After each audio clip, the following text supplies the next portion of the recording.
Somewhere in a cave in southern Spain, 40,000 years ago, a fire burned for the last time. Not because someone forgot to feed it. Not because it rained, or the wood ran out. But because there was no one left alive to feed it. This is the story of the very last Neanderthal who ever lived, and the question that still haunts scientists today. Did they know they were the last one? Did they understand, in whatever way their mind could grasp it, that when they closed their eyes for the final time, an entire branch of humanity would disappear with them? Before we get to the end, you need to understand just how impressive this species actually was, because the way most of us were taught about Neanderthals is almost completely wrong. Neanderthals weren't the dumb, hunched-over cavemen you've seen in old textbooks, dragging their knuckles and grunting. They had brains as big as ours, and in some cases, physically larger. They buried their dead with care, sometimes placing flowers and tools beside the body. They made jewelry out of eagle talons and seashells, purely for decoration, which means they had a sense of beauty. They cared for injured elders who could no longer hunt or walk, feeding them and protecting them long after they stopped being useful for survival. That single fact alone tells you something important. They weren't just surviving. They had compassion. For over 300,000 years, they ruled Europe and parts of Asia. To put that in perspective, our own species, Homo sapiens, has only existed for roughly that same amount of time, and we've barely held on to power for a fraction of it. Neanderthals survived ice ages so brutal they would have killed a modern human in a matter of weeks. They hunted animals twice the size of a bus using nothing but sharpened wood and raw courage, getting close enough to a woolly mammoth or a cave bear to kill it by hand. They weren't a failed experiment in evolution. They were one of the most successful survival stories in the history of life on this planet. So here's the real question, the one that scientists have been trying to answer for over a century. If they were this tough, this intelligent, this adaptable, what actually killed them off? About 45,000 years ago, something changed. A new kind of human started walking into Neanderthal territory. Taller. Leaner. Carrying tools that were lighter, sharper, and easier to make in large numbers. Us. At first, it wasn't war. It wasn't some dramatic, bloody invasion like you might picture. It was something slower, and in some ways, far stranger. They fell in love. Every non-African person alive today carries somewhere between 1 and 2% Neanderthal DNA in their body right now. That means at some point, in some cave, on some completely ordinary night thousands of generations ago, a Neanderthal and a human looked at each other, and instead of fear or violence, there was connection. They chose each other. They had children together. And those children survived, carrying pieces of both species forward into the future. You are, quite literally, part Neanderthal. Right now, as you're listening to this. But here's the twist. Interbreeding wasn't enough to save them. Because something else was happening at the exact same time, something far more dangerous than romance ever could be. Competition. Quiet, slow, relentless competition for the same limited resources. Homo sapiens didn't outfight the Neanderthals in some final epic battle. They outorganized them. This is the part most people never learn, and it's honestly the most important part of the whole story. Neanderthal groups were small, usually somewhere between 15 and 30 individuals, scattered and isolated from each other by mountains, rivers, and thick forests. They rarely traded with neighboring groups. They rarely mixed their knowledge. They rarely reached out beyond their own small valley or coastline. Each group was essentially on its own, surviving in isolation. Modern humans did the complete opposite. They formed massive, sprawling social networks that stretched across hundreds of kilometers. They traded tools between groups who had never even met each other. They shared hunting techniques, passed down innovations, and spread new ideas incredibly fast, because more minds working on the same problem meant faster solutions.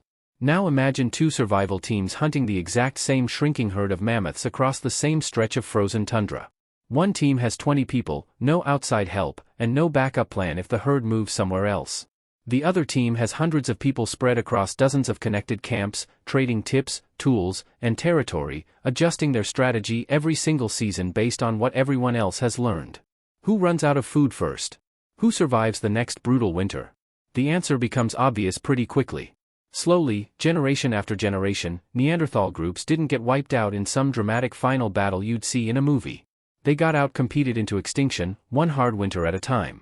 Fewer successful births. More children dying before adulthood. Smaller and smaller hunting parties, unable to bring down the biggest game anymore. Weaker gene pools, because there simply weren't enough of them left to keep genetic diversity alive. And then, as if that wasn't enough, the climate itself turned against them. As the Ice Age intensified and Homo sapiens spread into every fertile valley and coastline, Neanderthal populations didn't just shrink. They retreated. pushed further and further south, away from the best hunting grounds, into the coldest, harshest, most resource-poor corners of an entire continent. Their final known refuge was a place called Gorham's Cave, on the southern tip of Gibraltar, Spain, a sea cave facing directly out into the Mediterranean. Here, cut off from any other Neanderthal group for miles in every direction, a tiny surviving population held on for as long as they possibly could.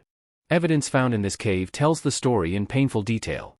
Burnt hearths where fires were kept alive night after night. Shellfish remains, meaning they had been forced to survive on seafood scraped from rocks because there wasn't enough big game left to hunt. Simple stone tools, worn down and reused because resources to make new ones were scarce. All of it has been dated to roughly 40,000 years ago, making it the youngest confirmed Neanderthal site ever discovered anywhere on Earth.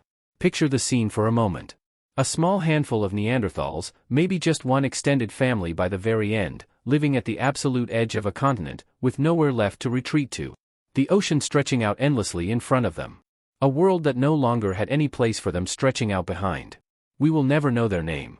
We will never know if the very last one was male or female, young or elderly, or whether they even understood, in any real way, what was happening to their entire kind. Did they wonder where everyone else had gone? Did they wait for someone who was never coming back? Did they walk the same stretch of coastline day after day, out of habit, long after there was any reason left to search? Archaeologists studying this final period have found something oddly human buried in the evidence. Small, careful adjustments, right up until the very end. Tools reshaped to use less material. Fires built smaller, to burn slower and last longer through the cold nights. Every sign points to a group that was still fighting, still adapting, still trying, even when the odds had completely turned against them. They weren't simply giving up.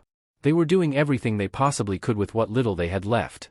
But somewhere in that cave, or in one just like it, hidden somewhere along that same coastline, there was a final Neanderthal heartbeat. A final Neanderthal breath. A final small fire that slowly burned down to ash, with no one left alive to walk over and relight it. Not with a battle. Not with a bang, or a dramatic final stand. Just silence, in a place where there used to be an entire species. And yet, here's the twist that changes everything you just heard, the part that turns this from a sad ending into something far more interesting. Here's what most people never learn in school. The Neanderthals didn't actually go extinct in the way we've always been taught to think about it. They were absorbed. Every single time a Neanderthal and a human had a child together, back during those thousands of years when the two species overlapped, a small piece of Neanderthal biology slipped quietly into the human gene pool, and it never left. Today, scientists studying ancient DNA have found Neanderthal genes that directly affect how efficiently your immune system fights off viruses. Genes that influence whether you're naturally a morning person or a night owl. Genes that change how your skin reacts to sunlight, and even genes linked to your risk of certain modern diseases. Neanderthal genes are still protecting your body from disease right now, at this exact moment, while you're listening to this. So the last Neanderthal in that cave on the coast of Gibraltar wasn't really the end of the story after all. The true end of the story is you, walking around today, going about your normal life, carrying a small but very real piece of a species that supposedly vanished from the Earth 40,000 years ago. So the next time someone confidently tells you Neanderthals went extinct, you can tell them they didn't disappear at all. They're still here. They just happen to be wearing a completely different face now. If you're curious about exactly which Neanderthal traits you personally might have inherited, there are actual DNA tests available today that can tell you, but that's a whole story for another video. Subscribe if you want to know what happens next.